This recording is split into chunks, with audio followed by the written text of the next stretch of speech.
बालपणी बाळूमामांचे वागणे सामान्य मुलांसारखे नव्हते. एका जागी शांत बसणे, ध्यान लावणे यातच ते मग्न असायचे. पण घरच्यांना काळजी वाटू लागली. एक दिवस काळजीपोटी आई-वडिलांनी बाळूमामांना एका बाबाकडे नेले. त्या बाबाचा दरबार विचित्र होता. तिथे मानवी कवटी, लिंबू आणि अघोरी साहित्य पसरलेले होते. तो भोंदूबाबा अग्नीसमोर बसून काहीतरी विचित्र मंत्र पुटपुटत होता आणि अग्नीत कसली तरी पावडर टाकत होता. आई-वडिलांनी घाबरत विचारले, "बाबा, आमच्या बाळूला काय झालंय?" बाबा डोळे मोठे करून ओरडला, "ह्याला लागीर झालंय. वडावरच्या भुतानं ह्याला झपाटलंय."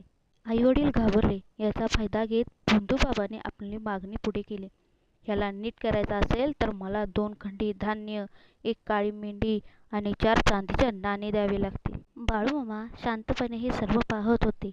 बाबाचा हा खोटारडेपणा पाहून त्यांना प्रचंड राग आला.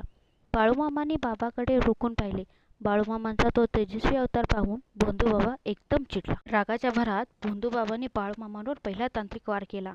पण आश्चर्य काय, तो वार मामांना न लागता उलटून त्या भोंदूबाबालाच लागला आणि तो कळवळला. त्याने हार मानली नाही. त्याने दुसरा वार केला. आवाज अधिक तीव्र झाला. पुन्हा तोच चमत्कार. वार उलटून भोंदूबाबालाच लागला. त्याने तिसऱ्यांदा पुन्हा शक्तीने वार केला. पण होणार काय, पुन्हा तो वार उलटून बाबालाच आदळला. भोंदूबाबा रक्ताने माखला. शरीरावर झालेल्या जखमांमुळे तो थरथर कापू लागला. त्याला समजून चुकले की समोर उभा असलेला हा लहान मुलगा कोण साधासुधा माणूस नाही, तर एक महान आणि दैवी शक्ती आहे. आपण चुकीच्या जागी हात टाकला आहे. जीवाच्या भीतीने आपली मागणी विसरून त्या भोंदूबाबाला तिथून पळ काढू लागला. बोला, जय बाळूमामा.